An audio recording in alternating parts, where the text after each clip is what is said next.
നമസ്കാരം സുഹൃത്തുക്കളെ, ഇന്ന് നമ്മുടെ യാത്ര പഴനിയിലേക്കാണ്.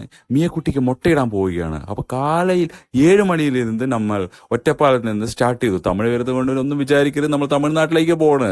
അപ്പോൾ 8 മണിയാകുമ്പോൾ നമ്മൾ പാലക്കാട് എത്തിയിരിക്കും ഗൈസ്. വളരെ പ്രകൃതി രമണീയമായ ഒരു സ്ഥലത്തിലൂടെയാണ് നമ്മൾ പോകുന്നത്. അപ്പോൾ രാവിലെ ബ്രേക്ക്ഫാസ്റ്റ് കഴിക്കാൻ നമ്മൾ മറന്നുപോയപ്പോൾ ഫാമിലി റെസ്റ്റോറൻറ്റിൽ പോയിട്ട് ദോശയുണ്ടോ, ഇഡ്ഡലി ഉണ്ടോ, മസാല ദോശ ഉണ്ടോ എല്ലാം ചോദിച്ചു. അപ്പോൾ അവിടെ മസാല ദോശയും ഉണ്ടായിരുന്നു. സോറി, റോസ്റ്റ് ഉണ്ടായിരുന്നു. അപ്പോൾ റോസ്റ്റ് വെച്ച് അഡ്ജസ്റ്റ് ചെയ്ത് ഞങ്ങളെല്ലാവരും ഹാപ്പിയായി കഴിച്ചു. അപ്പു കഴിച്ചു. കുട്ടികളെല്ലാം ഭയങ്കര ഹാപ്പി ആയിരുന്നു. കുട്ടിക്ക് അറിയില്ലല്ലോ മുട്ടയിടാനാണ് പോകുന്നതെന്ന്. അപ്പോൾ ഞങ്ങൾ തട്ടടി വന്ന് ചായയൊക്കെ കുടിച്ച് ഫ്രഷായി ഞങ്ങൾ ഞങ്ങളുടെ യാത്ര തുടർന്നുകൊണ്ടേയിരുന്നു.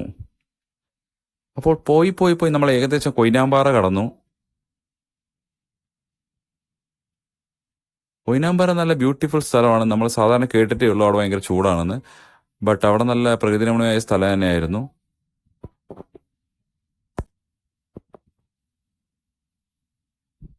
റോഡെല്ലാം രാവിലെ ട്രാഫിക് ക്ലിയർ ആയിരുന്നു. രാവിലെ ഇറങ്ങിയത് കൊണ്ട് ആവാം ചിലപ്പോൾ ട്രാഫിക് കുറച്ച് കമ്മിയായിരുന്നു അവിടെ. ഏകദേശം പൊള്ളാച്ചി എത്താനായപ്പോൾ അവിടെ വിൻഡ് മിൽസ് കാണാനിടയായി. വിൻഡ് മിൽസ് അവിടെ ജനറേഷൻ ഓഫ് ഇലക്ട്രിസിറ്റിക്ക് വേണ്ടിയിട്ടാണ് യൂസ് ചെയ്യുന്നത്. ലോങ് ഡ്രൈവ് ആയിരുന്നു. അറൗണ്ട് 350 കിലോമീറ്റേഴ്സ് ഉണ്ട് അപ്പ് ആൻഡ് ഡൗണ്. പക്ഷെ അതൊരു എന്തൂസിയാസിക് മോഡിൽ തന്നെയാണ് ഡ്രൈവർ എടുത്തത്.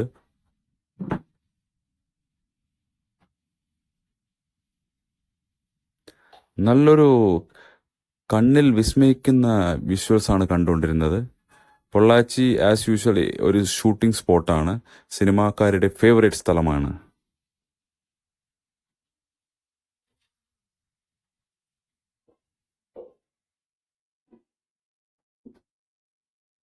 ഇവിടെ ടോൾ പ്ലാസ തുടങ്ങാനുള്ള ഒരു ഒരുക്കത്തിലാണ് തമിഴ്നാട് ഗവൺമെൻറ് എന്നാണ് എനിക്ക് തോന്നുന്നത്. ഇപ്പോൾ ഞങ്ങൾ പോയിക്കൊണ്ടിരിക്കുമ്പോൾ അവിടെ തുടങ്ങിക്കൊണ്ടിരിക്കുന്നുണ്ടായിരുന്നു, ബട്ട് സ്റ്റാർട്ട് ചെയ്തിട്ടുണ്ടായിരുന്നില്ല. അപ്പോൾ വിൻഡ് മിൽസ് കണ്ടുകൊണ്ടിരിക്കുമ്പോൾ കുറച്ച് സ്ലോ ഡൗൺ ചെയ്തിട്ട് വിൻഡ് മിൽസിൻ്റെ കുറച്ച് വീഡിയോസ് എടുത്തു.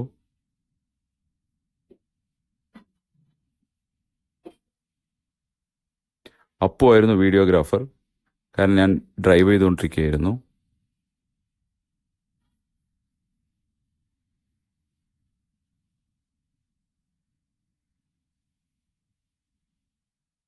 പുറത്ത് നല്ല ചൂടുണ്ടായിരുന്നു.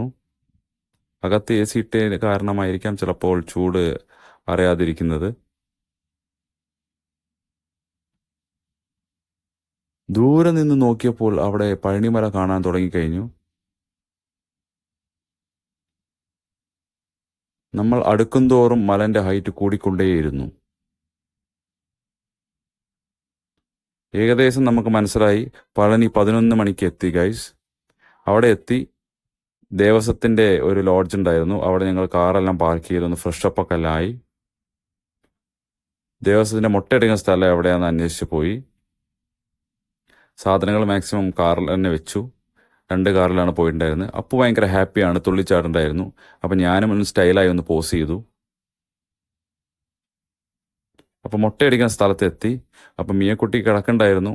അവളെ കൂടുതൽ ബഹളമൊന്നും വെച്ചില്ല, എന്താ അറിയില്ല. എല്ലാം ദൈവാനുഗ്രഹം. അപ്പോൾ വീഡിയോ എടുത്തുകൊണ്ടിരിക്കുമ്പോൾ അണ്ണൻ പറഞ്ഞു, അണ്ണ വീട്ടിൽ എടുക്കக்கூടാതെ അണ്ണ പറഞ്ഞു. അതുകൊണ്ട് എനിക്ക് കുറച്ച് വീഡിയോസ് അവിടെ എടുക്കാൻ പറ്റുള്ളൂ. അതുപോലെ തന്നെ പഴനിമല കയറുന്ന സമയത്ത് നമുക്ക് മൊബൈൽസ് എല്ലാം അവിടെ ഡെപ്പോസിറ്റ് ചെയ്തിട്ട് മേലേക്ക് പോകാൻ പറ്റുള്ളൂ. അവിടെ അലൗഡ് അല്ല. അവിടെ നേരെ മുട്ടയടിച്ചിട്ട് മുട്ടയെല്ലാം കഴുകി കുറച്ച് ചന്ദനമെല്ലാം തേച്ച് മുട്ടയിട്ട് കഴിഞ്ഞിട്ട് ഞങ്ങൾ മല കയറാൻ പോയിക്കൊണ്ടിരിക്കുകയാണ്.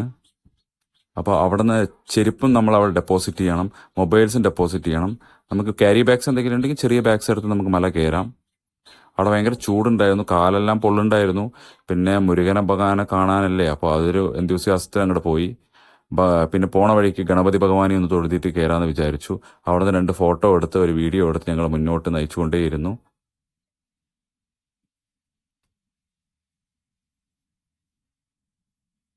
പിന്നെ മേലെ മല കയറി താഴെ എത്തിയപ്പോൾ തന്നെ മിയ ബേബി ഒരു സന്തോഷമായി. പിന്നെ ഞങ്ങൾ യാത്ര തിരിച്ചുകൊണ്ടേയിരുന്നു. മുരുകൻ്റെ നാമത്തിൽ ഹരഹരോ ഹരഹര.